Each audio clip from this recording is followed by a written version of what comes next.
গায়ত্রী মণ্ডল।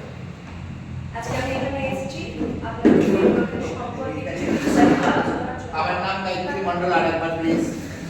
আমার নাম গায়ত্রী মণ্ডল। হাই। তো আজকে আমি এখানে এসেছি আপনাদেরকে প্রোডাক্ট সম্পর্কে কিছু বিস্তারিত আলোচনা।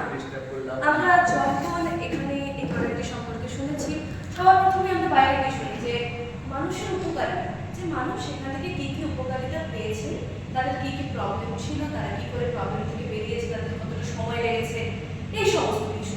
বাট আমরা কি কখনো ভেবে দেখেছি যে এতগুলো মানুষ এই একটা প্রোডাক্ট, এরকম নানান প্রোডাক্ট রয়েছে, অনেকগুলো রয়েছে, তো প্রোডাক্টগুলো খেয়ে যে এত উপকার পাচ্ছে, কেন পাচ্ছে, কি আছে, বা হয়তো আমরা অনেক সময় বলেও দেখেছি আছে এটাতে এতগুলো ভিটামিনস আছে, এতগুলো মিনারেলস আছে, বা এই পাউডার আছে, কিন্তু এক্সট্রা করে কি কখনো ভেবে দেখেছি যে এগুলোর কি কাজ, এগুলো আমাদের কোন বডি পার্টে কীভাবে কাজ করে, বা আমরা এই ভিটামিনসগুলো আমরা অনেক কিছুই কিন্তু বাইরের শাকসবজি থেকে আমরা কি চাই বেসিক্যালি, যে আমাদের খাওয়ার দাওয়ার থেকে আমরা কিন্তু নিউট্রিশন বা যে কোনো জিনিস পেয়ে থাকি। তো আমরা খাওয়ারের পরিবর্তে এটাকে কেন সুষম আহার বলছি বা এটাকে কেন খাচ্ছি, তো সেই সম্পর্কে আজকে আমরা জানবো। তো প্রথমেই শুরু করি যে আমাদের এই হার্বাল লাইফ প্রোডাক্টের যে প্রথম প্রোডাক্টটা আমরা সবার প্রথমে ঘুম থেকে ওঠার পরে আপন করে নিই বা ইনটেক করতে হয়, তো সেটা হচ্ছে আমাদের অ্যাফ্রেশ। তো এই নামটার সাথে আমরা সকলেই পরিচিত অ্যাফ্রেশ। তো এবার অ্যাফ্রেশ, এবার এই যে ওয়ার্ডটা অ্যাফ্রেশ, এই ওয়ার্ডটা থেকে আমরা অনেক কিছু বুঝতে পারছি যে অ্যাফ্রেশ যেটা আমাদেরকে ফ্রেশ ফিল করায়। এবার এটা না যে আমরা সকালে ব্রাশ করলাম, একটু ভালো ফেস ওয়াশ দিয়ে মুখ ধুয়ে দিলাম আর ফ্রেশ হয়ে গেলাম স্নান করে, এটাই কি শুধু ফ্রেশ হওয়া?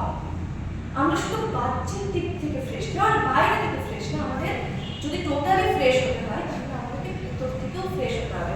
যেমন আমাদের মাইন্ডকে ফ্রেশ রাখতে হবে, আমাদের লিভারকে ফ্রেশ রাখতে হবে, আমাদের লাংসকে ভালো রাখতে হবে, আমাদের কিডনিকে ভালো রাখতে হবে, অর্থাৎ আমাদের প্রত্যেকটি বডি পার্টকেই আমাদেরকে ক্লিন রাখতে হবে, ফ্রেশ রাখতে হবে।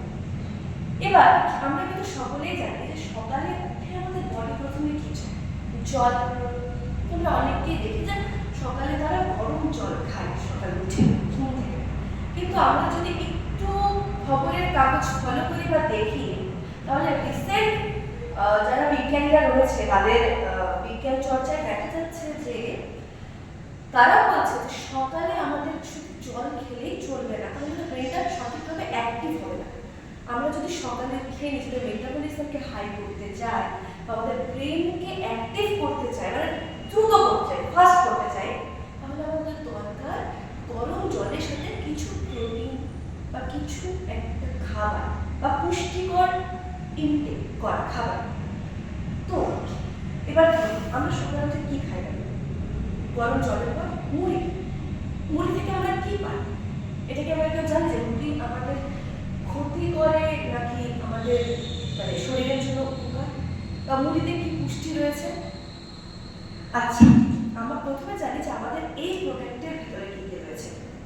তাহলে দেখা যাবে আমাদের এখানে রয়েছে এনার্জি, প্রোটিন, কার্বোহাইড্রেট, সুগার, যেটা মাত্রা 0.00, মানে এটা একদম সুগার ফ্রি। তারপর রয়েছে হচ্ছে টি পাউডার, যেটাকে আমরা বলি ক্যাফেন। এটাই হলো এই প্রোডাক্টের মূল ইনগ্রেডিয়েন্টস, যেটা হচ্ছে ক্যাফেন, যেটা আমরা পাই চা পাতা বা কফি থেকে। এবার ক্যাফেন একটা জিনিস, আমরা সকলেই চা খাই ঘুম থেকে উঠে, যেটা আমরা নিজেদের লিভার নষ্ট করছি।